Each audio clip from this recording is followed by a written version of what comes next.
10 December বিশ্ব মানবাধিকার দিবস। সারা বিশ্বের ন্যায় বাংলাদেশেও ব্যাপক উৎসাহ উদ্দীপনা এবং বর্ণাঢ্য আয়োজনের মধ্য দিয়ে দিবসটি পালিত হয়েছে। দিবসটি উপলক্ষে global consumer and human rights ফোরামের উদ্যোগে বিভিন্ন কর্মসূচির মধ্যে অন্যতম ছিল র্যালি ও পথসভা। সকাল 9টায় জাতীয় প্রেস ক্লাবের সামনে থেকে বর্ণাঢ্য র্যালিটি শুরু হয়ে কেন্দ্রীয় শহীদ মিনারে গিয়ে শেষ হয়। সেখানে অনুষ্ঠিত পথসভায় অন্যান্যের মধ্যে global consumer and human rights ফোরামের চেয়ারম্যান মোহাম্মদ হাসান আলী রেজা দোজা, নির্বাহী পরিচালক মনির হোসেন কাজী, কেন্দ্রীয় নির্বাহী পরিষদের সাংগঠনিক সচিব মোহাম্মদ মনিরুজ্জামান সহ বিভিন্ন নেতৃবৃন্দ বক্তব্য রাখেন। কেন্দ্রীয় ও বিভিন্ন শাখাসমূহের সংগঠক ও কর্মীবৃন্দ এ সময় উপস্থিত ছিলেন। ঢাকা থেকে মোহাম্মদ আলী হোসেনের প্রতিবেদনে রয়েছে বিস্তারিত।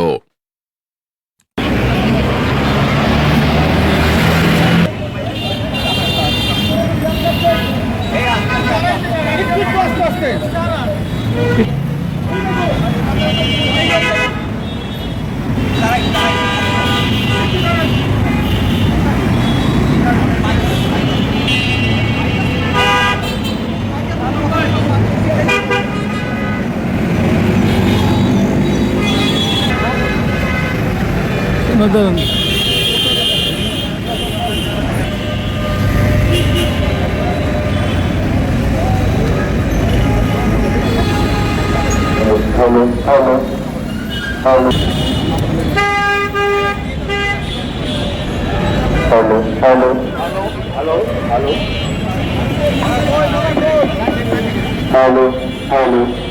Hello.